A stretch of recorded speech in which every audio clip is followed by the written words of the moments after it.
Ganito rin ba ang pagluto nyo ng pansit canton na may halong bihon? Tara, magluto na tayo ng pansit canton na may halong bihon.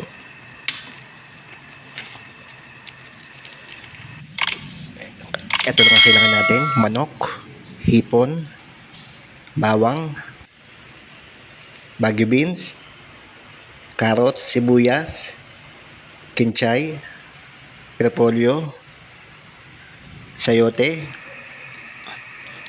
Ang unang gagawin natin, yung hipon, ipipirito natin. Tapos, separate lang natin sa isang lalagyanan. Kapag nagawa natin ipirito,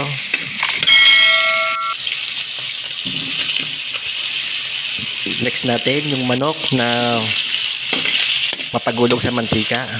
Papulihin lang natin yung manok dito. Pag medyo nagpula na siya,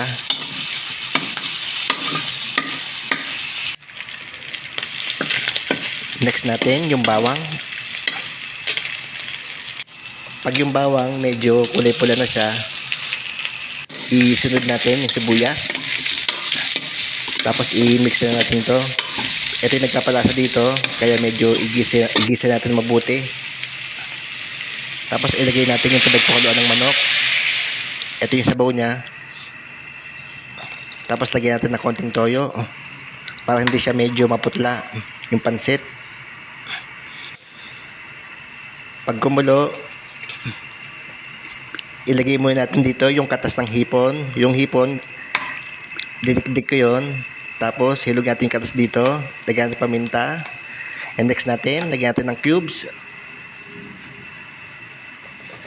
Tapos ito yung bihon, ihulog natin dito. Yung bihon, nababad ko na sa tubig. Tapos ilagay natin yung carrots. Antayin natin maluto ng konti yung bihon dito. Tapos ilagay natin yung sayote. Yung sayote naman, hiniwa ko ng maliliit.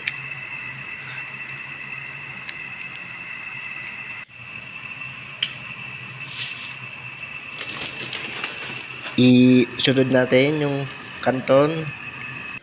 Tapos ilagay muna natin dito yung bagu beans. Gawin lang natin hanggang sa maluto yung canton dito. Halo-haluin lang natin.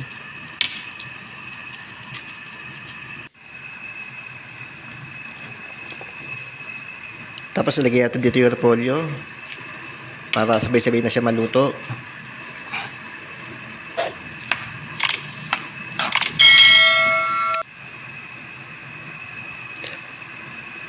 Next natin, yung dahon ng kinchay. Tapos, ito na yung hipon dito. Ilagay natin dito.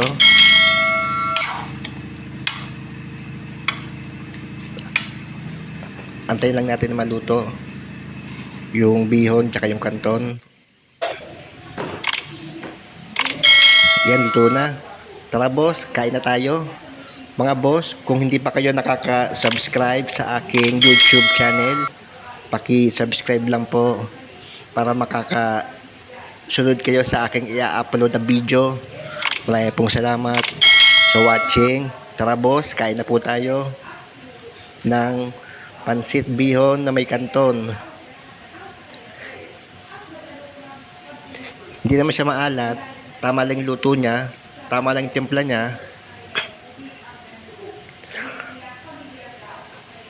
Ayun lang. Subscribe na po kayo sa aking YouTube channel. Bye-bye.